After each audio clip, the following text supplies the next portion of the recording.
What do you do when everything familiar is stripped away? Your homeland, your temple, your sense of normal life. That's where the prophet Ezekiel met God, not in Jerusalem, not in the temple, but in exile, by a river, in Babylon.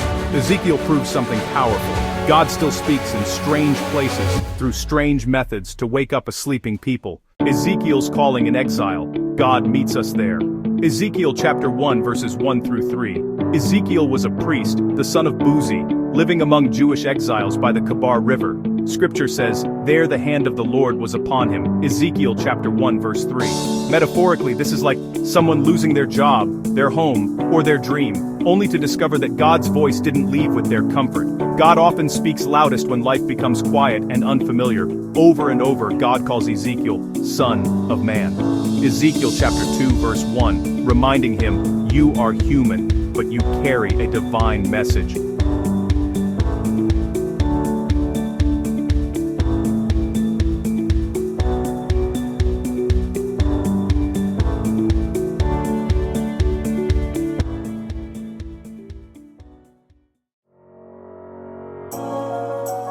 A watchman with a warning. Ezekiel chapter 3 verse 17. God appoints Ezekiel as a watchman for Israel. When you hear a word from my mouth, give them warning from me. A watchman doesn't create danger, he announces it. Real-life parallel, like a doctor warning a patient or a parent warning a child. Silence would be cruelty. Ezekiel's mission wasn't popularity, it was faithfulness.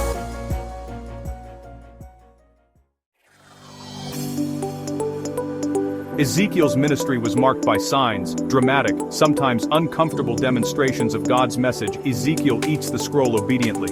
Ezekiel chapter 3 verses 1 through 3 says, eat this roll, and it was in my mouth as honey for sweetness. Ezekiel lying on his side.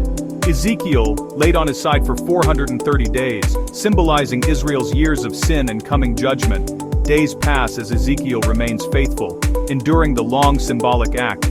He cooked food over cow dung to show desperation and defilement. Ezekiel chapter 4 verses 12 through 15. This is a graphic picture of what sin eventually produces. These weren't random acts, they were living sermons. Sometimes God has to shock us awake when we refuse to listen. God's living word speaks powerfully. Personal pain as a prophetic message. Ezekiel chapter 20 verse 4 and verses 15 through 24. One of the most heartbreaking moments. God tells Ezekiel his wife, the delight of his eyes, will die, and he must not mourn publicly. Why? Because Ezekiel himself was becoming a sign. Just as Jerusalem would fall suddenly, leaving people stunned and silent, Ezekiel's life preached what words alone could not. Real-life truth. God sometimes speaks through our suffering, not because he is cruel, but because he is serious about redemption. Then comes one of the greatest visions in Scripture, the Valley of Dry Bones. God asks, Son of man, can these bones live? Ezekiel replies wisely, Sovereign Lord, you alone know. As Ezekiel prophesies, bones rattle, sinews form, breath enters, and an army stands. Metaphorically, this is God speaking life into dead dreams, broken faith, hopeless nations, worn-out believers. God promises, I will give you a new heart and put a new spirit within you. This wasn't just restoration of land, it was transformation of hearts. Ezekiel's message moves from judgment to hope, from warning to renewal.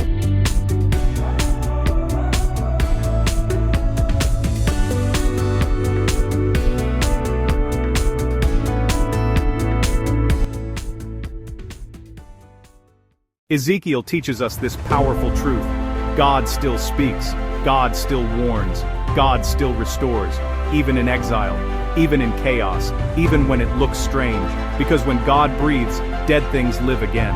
If you would like the grace of God's faith to come into your life, all you have to do is pray this following prayer according to Romans chapter 10 verses 9 and 10, believing in your heart. Dear Lord Jesus, I repent of my sins. I ask you to come into my life as my Lord and Savior, showering me with the grace of God's faith. If you prayed believing, congratulations. According to Romans chapter 10 verses 9 and 10, you have the salvation grace of God in your life.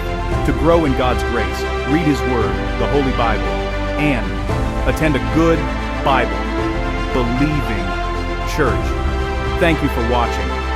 Please like, follow, or subscribe so you don't miss more inspiring Bible videos.